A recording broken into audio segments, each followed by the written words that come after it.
Assalamu alaikum tug'anlar. Qarasаңыздар, күн qanday chiqib atadi. Күн chiqish jaqdan күн аябай жақсы. Алтайский крайда бүгін жылуу күн болот. Менимче қар жоқ. Новосибирсктен кече тug'андар келген, тизегечен қар жатат дейт. Москвадагылар чалып жазып атып, қар жатат силерде эмне мындай? Себеп биз Сибирдин южный эң алыскы южный жагында жашайбыз. Бул деген бизге кыш бираз кеч келет, бирок кыш кыштай болот туугандар. Эми дүнүйө жүзүндө азыр бар жок алмашып кетип атат. Эмне алмашып атат? Аба ырайы алмашып атат. Эң маанилүүсү ошол аба ырайы алмашып, өзгөрүп, күндөн күнүгө ар кандай эме болуп атат. Кандай десем, коңур келип атат.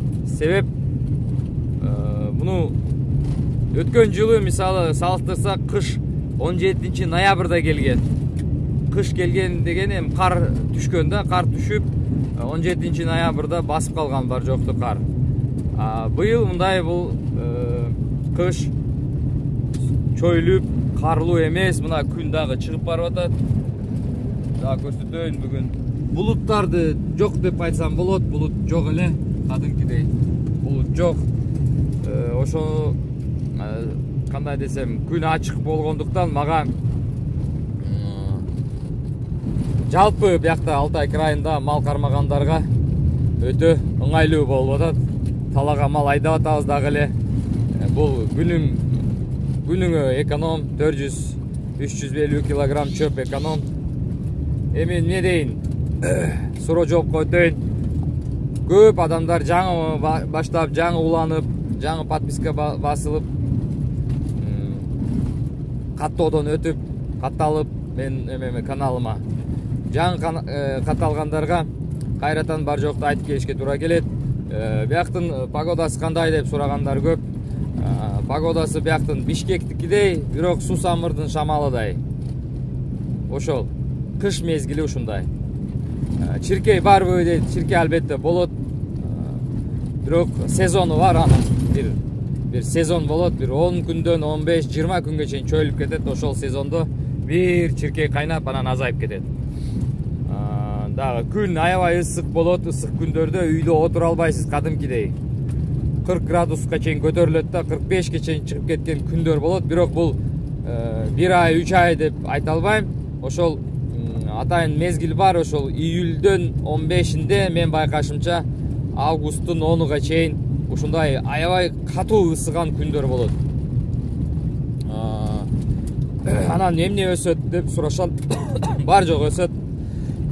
Эч кандай эме кереги жок, парник кереги жок. Биякта бизден алыстыкта турган Барнаулда уже андай ысык жок. Ал жакта парник менен иштетишет, бар жокту парникте өстүрөт. Бул жерде бар жок өзү өсөт.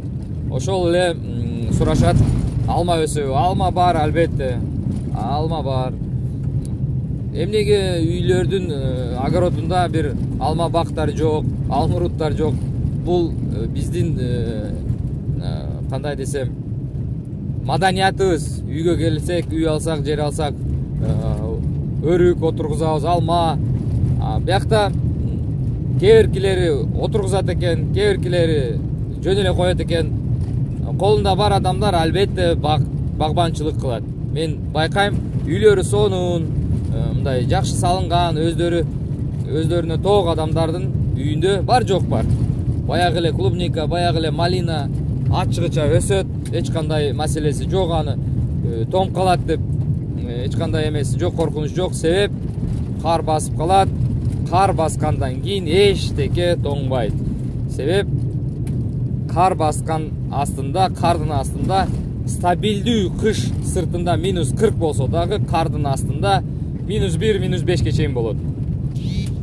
Ошондо жыйынтык эч кандай өсүмдүк кардын астында эч качан үйшүк албайт. Ушуну ар бир адам билиш керек, багбандар билет. кар түшсө жакшы кайтып, кар жок болсо, минус 40-30 болсо анда иши көрөт. Урат да, кадимкиде урат.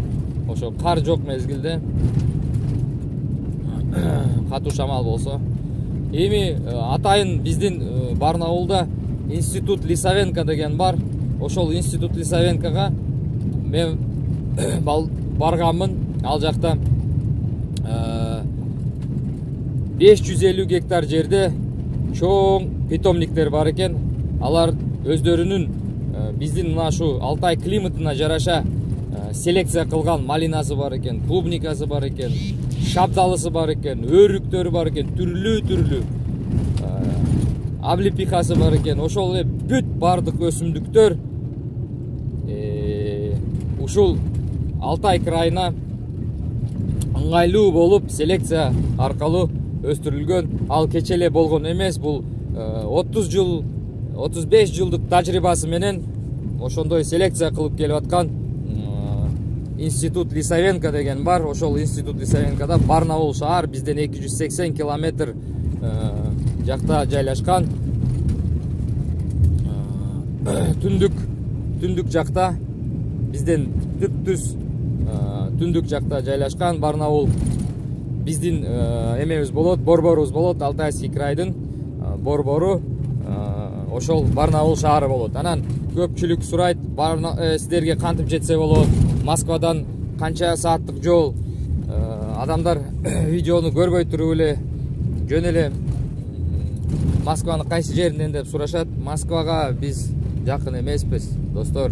Эч болсо мындай картага эринбей, мындай картаны ачып, Google'ду ачып, Яндексти ачып, эч болсо жазып көргүлө, кайсы жакта турат Алтайский край деп ачылып көрсөтөт. Ал Москванын жанында эмес, туугандар. Анан ошондой суроолор аябай көп. Анан дагы эмне, бизге жакын жайлашкан, эң жакын жайлашкан Рубцов шаар болот. Рубцов шаары бизден 50 километрден алыстыкта жайлашкан. Өзгөчөлүгү бар, аны жакшы шаар, кичинекей шаар. Ал жакта дагы көп мүмкүнчүлүктөр бар, иш кылам дегендерге аябай көп мүмкүнчүлүктөр бар ал жакта. Бул кандай иш кылам дегендер? Ошол бизнес тармагында иштейм деген адамдарга өтө көп мүмкүнчүлүктөр бар. Себеп ал жакта имараттар арзан, азыр арзан. 5-6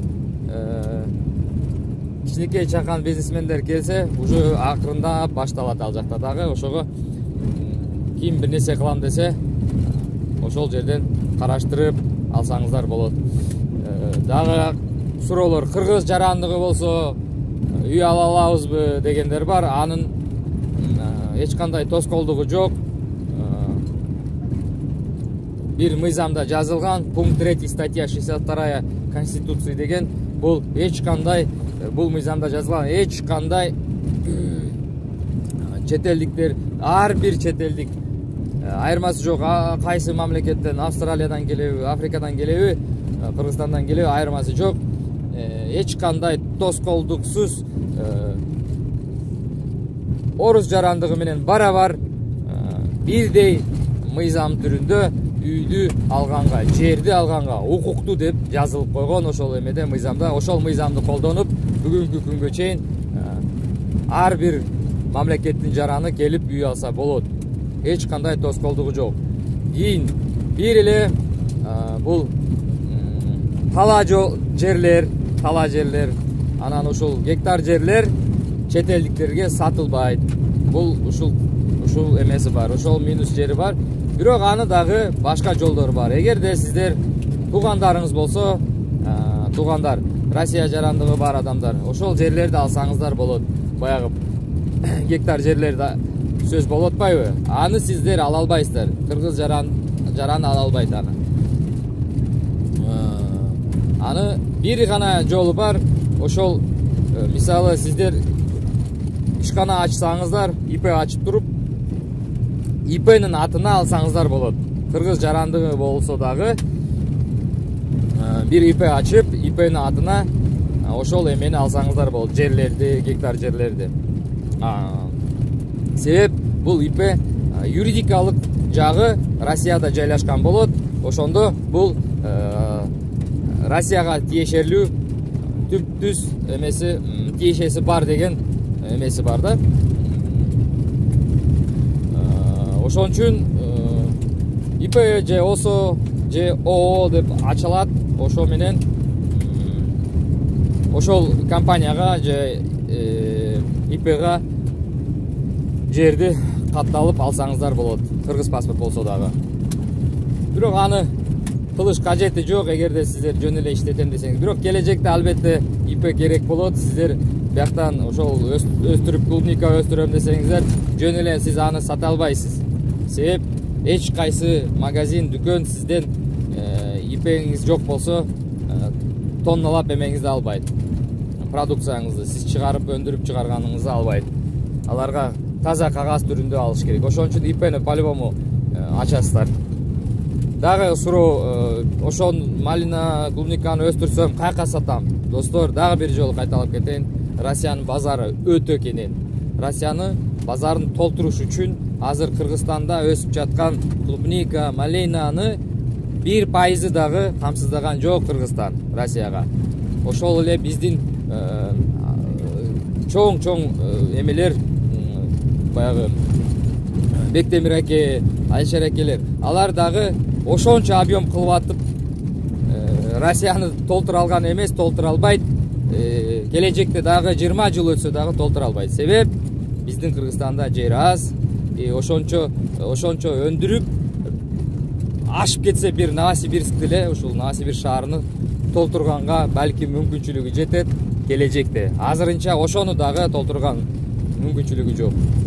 Ошондуктан бияка келгенде ошол эле клубниканы өстүрүп, биякта өндүрүп эме кылсаңыздар, биякта эч кандай кыйынчылык жок сатканга.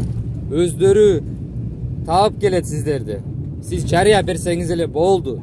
Жарыя бериш үчүн жок болсо, албетте Новосибирскте эң чоң базар бар, Хилок базары деген. Ошол базарына алып барып, сиз кенен эле ошол фурага жүктөп эле алып барып сатсаңыз болот. Ал жактан сизди клубникаңызды 10-15 мүнөткө калтырбай алып коет. Кийин ошол жерде сиздер достошуп каласыздар, таанышып каласыздар. Биздин эле тууган момун мусулмандар бар ал жакта, ошолор эле алып коет сиздерден. Анан таанышып калсаңыздар, сиздерден эле прямой эле акчаңызды жөнөтүп эле алып турушат. Жүктү жөнөтүп тура бересиз. Достор, бунун кыйынчылыгы жок. Бул базар өтө чоң базар, Россиянын базары. Аны толтуруш үчүн бир Өзбекстандын жери дагы жетишпейт. Себеп базардын магазиндерине кирсеңиздер, Россияга Египеттен келет, Израилден келет, Турциядан келет, Грециядан келет. Ошол эле реэкспорт болуп башка мамлекетке кирип келет да, ошондо дагы жетишпейт базарга, жетишпейт.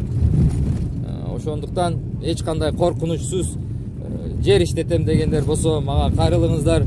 Азыр бир топтошуп атабыз, топтолуп атат.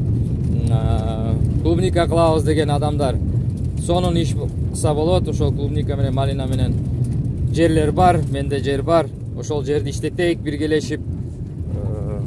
Дагы суроо, кандай суроолор келет мага? Так.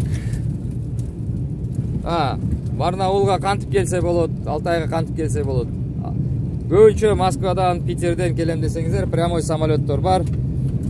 Барнаулга чейин, биздин Борборго чейин. Борбордон бери автобустар каттайт. Автобуска отуруп келсеңиздер болот. Автобус менен ошол биздин райондун центрга чейин келсеңиздер болот. Дагы эмне кандай суроолор бар? Суроолордун баарына унутуп калам. Менден сурашат, мен регистрацияга кандай турайын, кантип үй алдым эмеден, ошол Москванын жанынан мен регистрацияга турайын, мага ошол каттоого туруш керек болуп атат, мага жардам берип коюңуз деген адамдарга кайрылуу жасайм. Достор, мен андай эмелерди, жолдорду билбейм, кандай эмне кылыш керек. Бирок сиздер үй алып атканда ошол үйдү алдыңыздар. Ошону алдын ала ойлонбойсуздарбы дейм да. Анан менин убактымды алып түнү саат 2-де чалгандар бар, жазгандар бар. Түнү саат 1-де ошондой эле үй алдым эле мен кантип каттоодон өтүшүм керек, туугандарымды кантип алып келем.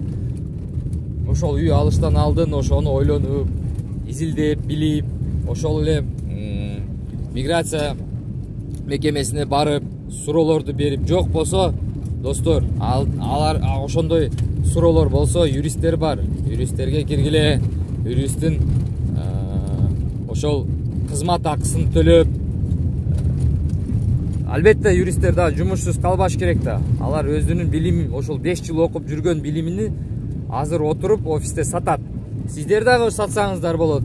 Жиниңиз келтирбей, ошол 3000 алса, юридикалык сиздерге эмесин жардамы тийсе, анан сиз 3000 берип коюп, ой, бул 3000 4 эле сөз айтты. Ошол 4 сөздү сиз билбестиктен сиз окуган эмессиз, ал 5 жыл окуп туруп, ошол акчаларını сарптаган ошого.